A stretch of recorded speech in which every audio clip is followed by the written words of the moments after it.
Hello everyone, this is Dean Lickardopoulos, the Land Supervisor. I will be taking you a quick tutorial of our new ticketing system web help desk that will be replacing Trackit. So here's the login page. You'll notice our logo. You will put your username and password. It's the same username and password that you would log into a Windows computer with or your computer with. Click the Remember Me box if you like and click Log On.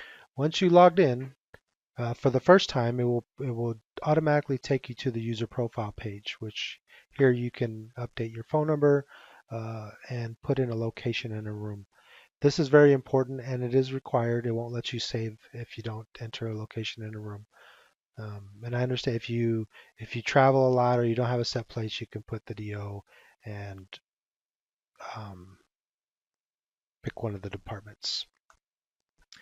Put a phone number if you'd like to include your cell phone or an extension. That will be tremendously helpful to us to easier get in contact with you, or be easier for us to get in contact with you, which just increases the time saved trying to hunt you down or figure out where you're at. So once that is complete, you would hit save. Once it's up, you'll get a confirmation that it was updated. Then you click on your request tab. Here you will see your request type, your subject details, and all the other information you need for the ticket. You select the request type that closely matches your issue. For this example, we use hardware. If you notice on the right here, related frequently asked questions or FAQs popped up. These are self-help how-to guides of things that you guys commonly put tickets in for, such as adding printers or how to set default printers, things like that, where you can save a lot of time putting in tickets, and you can just come here for a frequently asked or a self-help how-to guide that could resolve your issue a lot faster. If none of these pertain to you, go ahead and put in a subject in the computer stopped working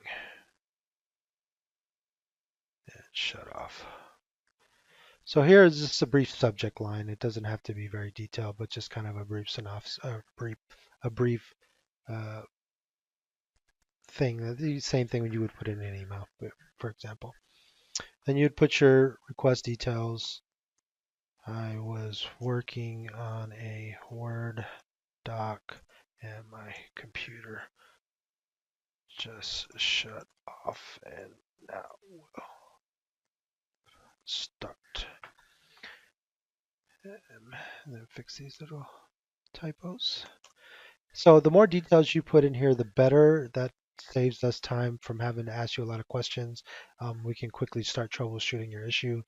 The less details in the request detail, we get a lot of them that say, oh, it's broken, and that really doesn't help us. So the more information that you put in here, the better it is for us, and the quicker it is we can resolve your issue. Here you can add attachments. If you've taken a screenshot, you would just hit that browse button. Browse to where the file is. For this example, we're going to use this error, and you're going to hit upload.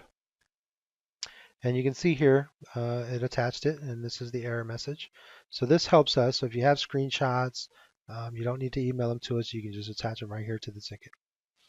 Your location and room should be pre-filled based off your profile. If it is not, you can, or if you're at a different location, you can also select that, even if your profile is different. Down here is the assets. So you can search for assets that you're talking about. So for example, this is 00-62133. That is the one that I use. That's the one that's frozen. If I click on it, it'll put that asset here, and now that associated with the ticket.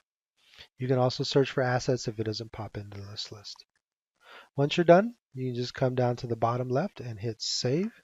Give it a few seconds. It does take 10 to 15 seconds for it to give you a confirmation, but it will give you a confirmation. Here it is. It'll give you your ticket number, and it's very important to keep that, 3681. And then you can also review it in your histories button, which we'll talk about here in a few seconds.